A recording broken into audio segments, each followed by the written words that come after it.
Hello guys, welcome back to Mr. English Talks.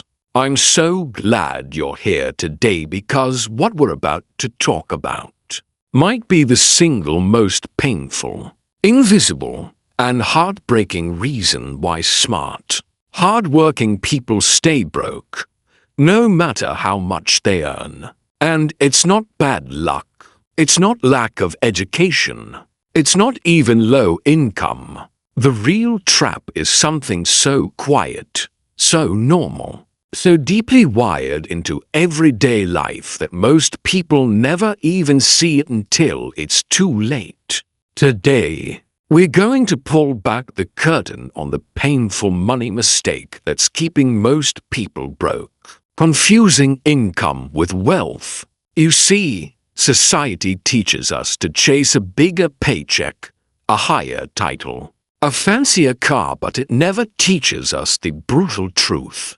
You can earn a lot of money and still be poor. In fact, some of the highest earners are the most financially fragile, while some of the most modest earners live in quiet abundance. And the difference isn't luck, it's understanding this one critical mistake and how to fix it.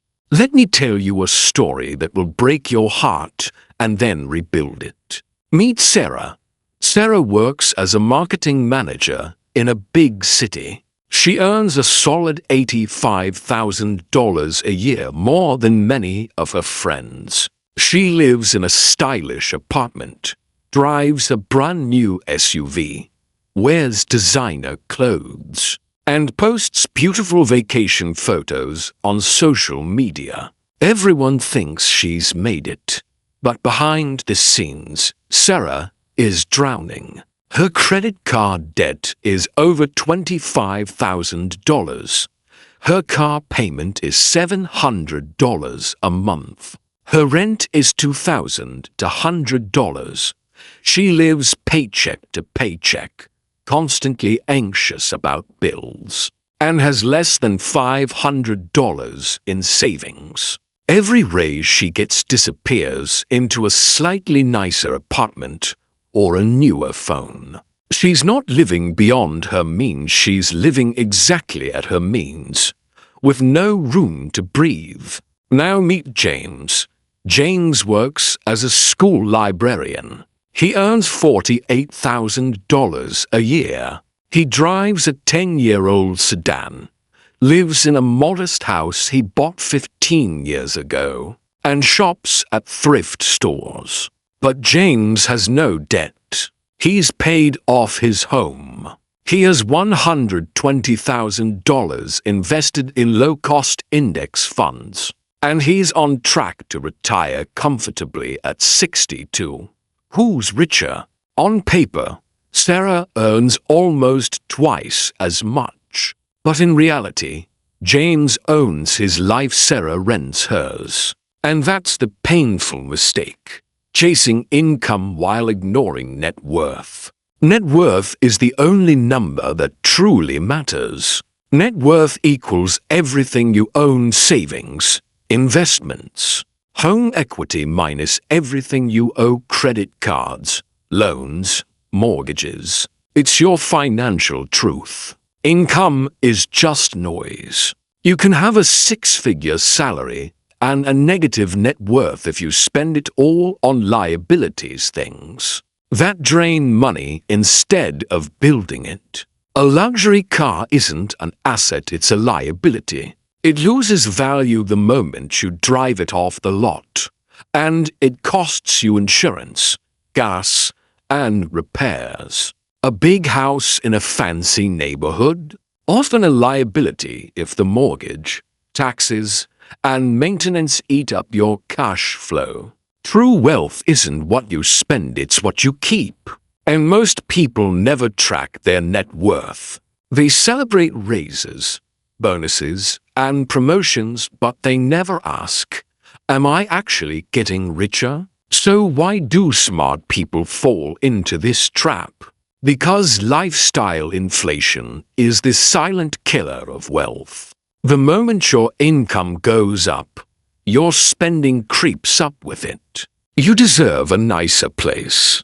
You need a better laptop. You should upgrade your wardrobe. And before you know it, you're earning more, but feeling just as stressed, maybe even more, because your fixed expenses have grown. You're not building freedom. You're building a golden cage. And the scary part? It feels like success. You get compliments on your new watch. Friends envy your vacations. But inside, you're one emergency away from disaster. That's not wealth, that's fragility dressed in nice clothes. Now, here's the good news. Once you see the mistake, you can fix it. And it starts with a simple but revolutionary shift. Pay yourself first, not what's left, but what's first. Before you pay rent, before you buy groceries, before you even look at your bills, take a percentage of your income and put it into savings or investments. Start small, 5%, 10%, even 1%. Automate it so it happens the day you get paid.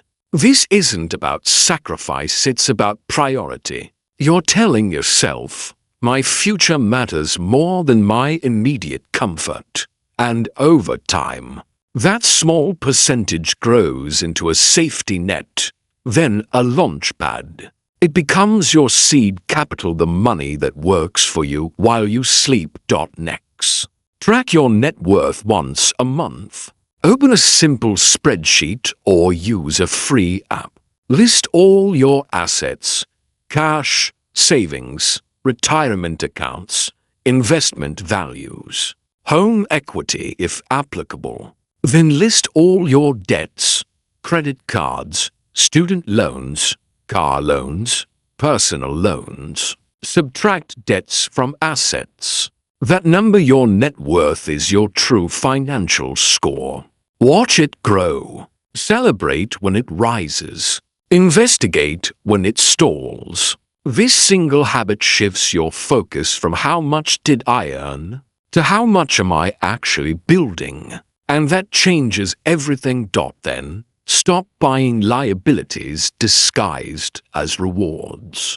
Before any big purchase, ask, will this put money in my pocket or take money out? If it costs you ongoing money like a car, a boat, or an oversized home, it's a liability. If it generates income or appreciates like a rental property, stocks, or even a course that boosts your career, it's an asset.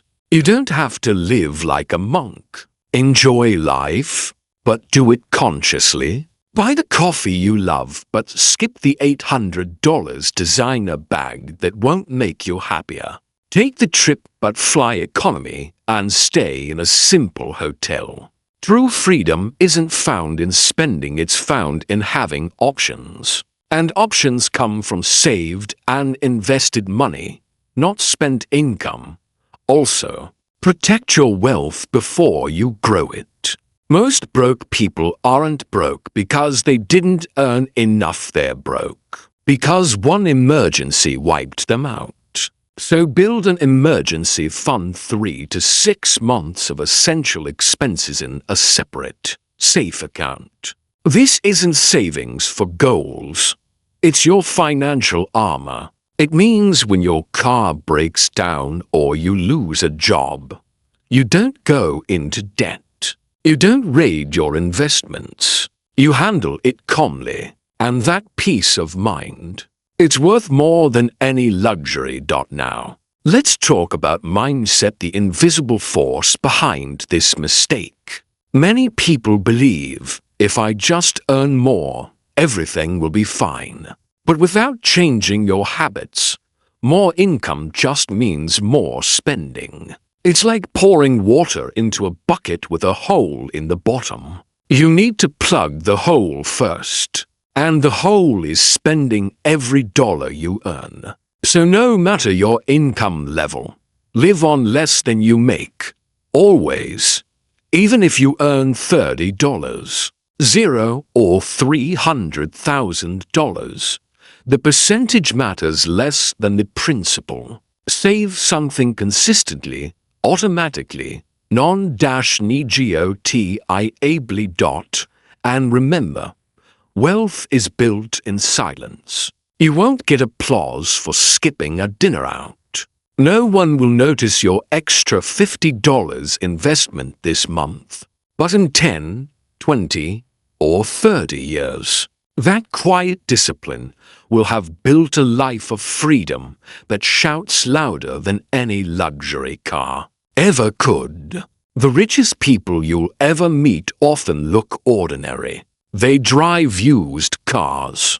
They cook at home. They don't post their net worth on social media. And that's because they know real wealth isn't for show, it's for living. So today, make a promise to yourself. I will stop confusing my income with my worth. I will track my net worth. I will pay myself first. I will choose assets over appearances. And I will build a life where money serves my peace, not the other way around. Because you weren't born to stay stuck in the earn, spend, repeat cycle. You were born to build, to grow, and to live with dignity on your own terms. If you like this video, don't forget to subscribe to this channel.